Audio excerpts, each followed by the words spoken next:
मैं आप लोगों से अक्सर एक बात कहती हूँ कि मोदी विरोध में कुछ लोग ऐसे अंधे हो गए हैं, इतने अंधे हो गए हैं कि देश विरोध करने लगते हैं, देश का अपमान करने लगते हैं, देश के गौरव से उन्हें परेशानी होने लगती है और वो मोदी विरोध में और देश विरोध में फर्क ही नहीं कर पाते। वो उस रेखा को पार कर जाते हैं जो मोदी विरोध से आगे निकलकर देश विरोध पर हो जाती है, देश विरोध तक चली जाती है और उन्हें शायद इस बात का एहसास नहीं होता या फिर उनको इस बात से फर्क नहीं पड़ता, क्योंकि उनको मतलब सिर्फ मोदी को गाली देने से है।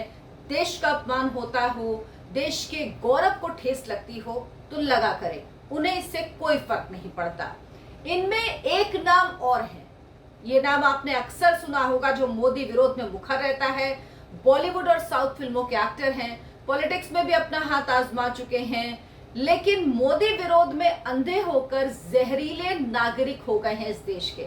मैं बात कर रही हूं प्रकाश राज की। ये मैं क्यों कह रही हूं और किस तरह से देश विरोध में जब लोग उतरते हैं तो उन्हें देश की जनता ही जवाब देती है, ये सब कुछ आपको अपने इस वीडियो में बताऊंगी।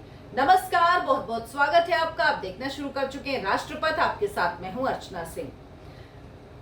प्रकाश राज एक सेलिब्रिटी हैं, पॉलिटिशियन हैं, पर नागरिक के तौर पर अपनी जिम्मेदारी का बिल्कुल एहसास उन्हें नहीं है। या ऐसे लोग जो होते हैं जो मोदी विरोध में उतर जाते हैं, समझ लीजिए कि वो चाहे किसी भी प्रोफेशन में हो, समाज सेवा में हो कहने के लिए, या फिर पॉलिटिशियन हो, एक्टर हो, वो शायद इसको भूल जाते हैं। हमेशा उन्हें अपनी जिम्मेदारी का एहसास ही नहीं होता कि कम से कम लॉजिकल रहें, कम से कम सच और झूठ में फर्क करना सीखें। इनके अंदर इतना विष है प्रकाश राज में कि देश को भी अपमानित कर रहे हैं। अब ये भारत के मून मिशन चंद्रयान 3 को 14 जुलाई को श्रीहरिकोटा के सतीश धवन अंतरिक्ष केंद्र से LVM-3 रॉकेट द्वारा अंतरिक्ष में लॉन्च किया गया था। 5 अगस्त को इसने मून की ऑर्बिट में प्रवेश भी कर लिया था और 23 अगस्त यानी कल इसकी सॉफ्ट लैंडिंग होने की उम्मीद है। इसके लिए पूरे देश में पूजा की जा रही है, दुआएं की जा रही हैं, लोग अपनी विशेष भेज रहे हैं, लोग बेसब्री से इंतजार कर रहे हैं। लेकिन कुछ लोग इसका भी किस तरह से अपमान करते हैं देश के इस गौरव के क्षण का, जब आप ये पूरा वीडियो सुनेंगे तो आपको समझ में आएगा। भारत के मून मिशन चंद्रयान 3 जो पूरे देश, हर एक भारतवासी के लिए सम्मान और गौरव का प्रतीक है, इसे लेकर प्रकाश राज ने एक ट्वीट किया जिसमें उन्होंने एक फोटो भी पोस्ट की है। ये ट्वीट मोदी के लिए नफरत से ज्यादा देश के प्रति, देश के वैज्ञानिकों के प्रति घोर असम्मान दिखा रहा है।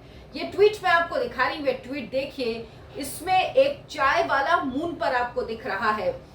ये एक पिक्चर है जो उन्होंने पोस्ट की, साथ ही इसमें लिखा है first picture coming from moon by #Vikram lander, wow, #just asking.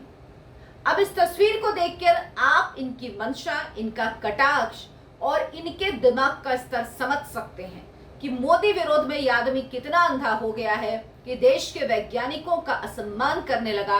उनकी मेहनत, उनकी लगन, उनकी जिज्ञासा, उनके नॉलेज को भी ये चैलेंज कर रहा है, कह लीजिए उसका भी अपमान कर रहा है ये व्यक्ति। क्या इस ट्वीट को देखकर, इस तस्वीर को देखकर पूरी बात अपने आप साफ नहीं हो जाती? लेकिन इस तस्वीर का एक इतिहास भी है, क्योंकि लोग आपको इसका इतिहास बताने लगेंगे और भटकाएंगे। इसीलिए मैं आपको अपने वीडियो में सच बताती हूं, ताकि आपको अगर कोई भटकाने की कोशिश करे तो आप उसे पूरे तौर पर जवाब दे पाएं तथ्यों और तर्कों के साथ। प्रकाश राज के इस ट्वीट का इतिहास से कोई लेना देना नहीं है, पर जो इस तस्वीर का इतिहास है उससे कोई लेना देना नहीं है। ये मैं आपको इस तस्वीर का संदर्भ के सहित बताऊंगी तो आपको समझ में आएगा, और साथ ही प्रकाश राज का बायोडेटा दोनों बताती हूं ताकि आप सही मायने में समझ पाएं। दरअसल जब नील आर्मस्ट्रॉन्ग और बज एल्ड्रिन चांद पर गए थे तो ये कार्टून एक मलयाली अखबार में छपा था, जो एक व्यंग्य था कि आप कहीं भी जाएंगे आपका स्वागत एक मलयाली करेगा, यानी केरलवासी करेगा। या ये भी कह सकते हैं कि कहीं भी जाइए आप, केरलवासी वहां पर आपको मिलेंगे ही। और जब नील आर्मस्ट्रॉन्ग और बज एल्ड्रिन चांद पर उतरे तो उनको मलयाली मिला जो चाय पिलाने के लिए तैयार था। ये तस्वीर पोस्ट की गई थी तब। लेकिन इस तस्वीर को इस व्यंग के तौर पर बिल्कुल भी प्रकाश राज ने पोस्ट नहीं करा। उसका वो मतलब था ही नहीं। जो ये तब पोस्ट की गई जब नील आर्मस्ट्रॉन्ग मून लैंडिंग की थी, चांद पर उतरे थे।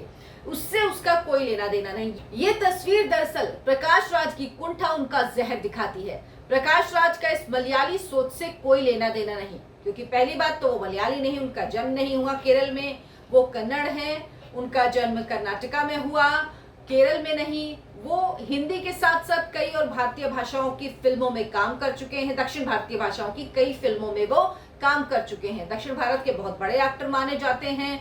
और 2019 में उन्होंने कर्नाटक के बेंगलुरु सेंट्रल से चुनाव लड़ा था लोकसभा का, लेकिन मात्र कितने वोट प्राप्त हुए थे? 28,906 वोट। 2% के तकरीबन ये वोट हैं जो उनको मिले थे। ये उनकी चुनावी हैसियत है, जो इस देश के चुने हुए प्रधानमंत्री को, जो 303 सीट अपनी पार्टी को जिता कर लेकर आया, उसको ये चैलेंज कर रहे हैं। उसके खिलाफ इनके मन में जहर है। आलोचना से कोई दिक्कत नहीं, लेकिन जहर से और जब अपमान आप देश का करने लगे तो दिक्कत हर भारतीय को होती है और होनी भी चाहिए। आप किसी की भी आलोचना कर सकते हैं, किसी से भी असहमत हो सकते हैं, लेकिन उसके लिए आपको जहरीला होने की जरूरत नहीं होती। लेकिन प्रकाश राज ने जो ट्वीट किया वो कुंठित और जहरीले व्यक्ति की मानसिकता ही हो सकती है। मोदी की आप आलोचना कीजिए, मोदी की नीतियों की खूब आलोचना कीजिए, लेकिन प्रकाश राज जिस स्तर तक जाकर मोदी का विरोध करते हैं वो दिखाता है कि उनके मन में मोदी के लिए कितना जहर भरा हुआ है। मोदी विरोध में इतने अंधे हो जाते हैं कि देश के गौरव से इन्हें परेशानी होने लगती है। इन्हें लगता है कि सब कुछ आखिर मोदी के समय में क्यों हो रहा है। अरे भाई, मोदी के समय में इसलिए हो रहा है क्योंकि मोदी हर चीज तेजी से आगे बढ़ा रहे हैं। उनके लिए 24/7 सिर्फ देश है। ये फर्क आप समझिए, किसी और नेता, किसी और पॉलिटिशियन, कोई भी और चाहे प्रधानमंत्री रहा हो उसमें और नरेंद्र मोदी में। अपने इस अंध मोदी विरोध में ये देश के वैज्ञानिकों का अपमान कर रहे हैं। प्रकाश राज को लोगों ने जवाब दिया, और ये लोग कोई बीजेपी से जुड़े हुए नहीं हैं, बीजेपी के कार्यकर्ता नहीं हैं, बीजेपी के नेता नहीं हैं। ये आम लोग हैं इस देश के, जिन्होंने प्रकाश राज को जवाब दिया है। क्या कहा? आपको कुछ लोगों के कमेंट पढ़ के सुनाती हूँ, आपको समझ में आएगा कि किस तरह से लताड़ लगाई है देश के लोगों ने, देशवासियों ने इन प्रकाश राज को। लिखा, चंद्रयान-3 एक ऐसी चीज जिस पर पूरे भारत को गर्व होना चाहिए, चाहे वो किसी भी राजनीतिक विचारधारा का हो। राजनीतिक बनाम राष्ट्रीय ट्रोलिंग के बीच की सीमा को जाने। बिल्कुल सही बात। राजनीतिक ट्रोलिंग और राष्ट्रीय ट्रोलिंग में डिफरेंस है। आप ये देश के खिलाफ कर रहे हैं और आपको ये फर्क भी समझ में नहीं आ रहा, तो बहुत बखूबी ये फर्क समझाया गया है। एक यूजर ने लिखा, इसे असंवेदनशील और अपमानजनक कहा। भारत के ऐतिहासिक चंद्रमा मिशन के लिए जिम्मेदार वैज्ञानिकों के प्रति सम्मान दिखाने का आग्रह किया। एक ने लिखा, किसी से नफरत करने और अपने देश में से नफरत करने में अंतर है। आपकी ये हालत देखकर बहुत दुख हुआ। एक व्यक्ति लिख रहे हैं, ये दुखद है। इसरो और चंद्रयान-3 का काम उन दुर्लभ चीजों में से एक है जो अरबों दिलों में एकता, जुनून और आशावाद की चिंगारी जलाता है। यदि आप इसका जश्न नहीं मना सकते तो एक व्यक्ति के प्रति आपकी नफरत अधिक है, राष्ट्र के प्रति आपके प्रेम से भी अधिक तीव्र। बिल्कुल सही बात है, क्योंकि अगर आपको राष्ट्र से प्रेम है और किसी एक व्यक्ति से नफरत है, तो आप कभी भी ऐसे किसी राष्ट्रीय गौरव के पल को, राष्ट्रीय गौरव के मून मिशन को या कोई भी और चीज हो, उसके लिए आप इस तरह से लिख ही नहीं सकते, बोल ही नहीं सकते। आपके जहन में कभी आएगा ही नहीं कि पहली तस्वीर वहां से किसकी आएगी, और आप नरेंद्र मोदी को उसके लिए कटाक्ष करें, उन पर हमला करें और ये ना देखें कि आप राष्ट्रीय नेशनल ट्रोलिंग कर रहे हैं, ये आप राष्ट्र के खिलाफ बोल रहे हैं, ये आप एक व्यक्ति की आलोचना नहीं कर रहे हैं। एक और यूजर ने कहा, कभी भी नफरत को अपने ऊपर इतना हावी ना होने दें कि आप अपने देश और अपने लोगों की प्रगति, उपलब्धियों और प्रयासों से नफरत करने लगे। और वाकई ये लोग यही हैं, ये अपने देश की प्रगति से नफरत कर रहे हैं। आज देखिए, आप जितना भी इनसे बात करिए, आपको याद होगा भारत जोड़ो यात्रा जब चल रही थी तो रघुराम राजन हमारे बड़े अर्थशास्त्री हैं, देश विदेश से पढ़े हुए हैं। रघुराम राजन जो राहुल गांधी की भारत जोड़ो यात्रा में शामिल हुए, उसके बाद उन्होंने क्या मतलब क्या क्या बातें हुई थी राहुल गांधी से, जिसमें कहा गया था कि भारत की इकोनॉमी तो ऊपर जा ही नहीं सकती, जीडीपी 5% से ऊपर नहीं जाएगी, चली जाए 5% भी पहुंच जाए तो बहुत बड़ी बात होगी। और आज स्थिति क्या है हमारे देश की? मतलब ऐसे ऐसे लोग सिर्फ अपने मन की भड़ास निकालने के लिए, अपना जो अंदर भरा हुआ है, जो नफरत, जो अपने स्वार्थ, और इन लोगों के बहुत छोटे छोटे स्वार्थ हैं। रघुराम राजन को लगता है कि कांग्रेस की सरकार आई तो फिर वो वित्त मंत्री बन जाएंगे, ना सरकार आएगी ना वो बनेंगे। मोदी सरकार से एक्सटेंशन चाहते थे, नहीं मिला तो नाराज हो गए थे इसी बात से, और इसके लिए तब से भड़ास निकाल रहे हैं। तो इनके अपने स्वार्थ होते हैं, इनकी अपनी दिक्कतें होती हैं, छोटे छोटे स्वार्थ होते हैं, इसीलिए इनको देश की उपलब्धियों पर गर्व होने की बजाय इससे परेशानी होती है कि मोदी के काल में ही ये सब क्यों हो रहा है। इनको इससे खुशी नहीं होती कि ये हो रहा है, हमारा देश ये कर रहा है, हमारे देश के लिए गौरव की बात है। तो वो राष्ट्र प्रेम की जो भावना है, उस पर जो एक व्यक्ति से नफरत है, वो इतनी हावी हो जाती है कि ये सब कुछ भूल जाते हैं। आप इस वीडियो को लाइक करें, शेयर करें और मेरे चैनल को सब्सक्राइब जरूर कर लें। नमस्कार।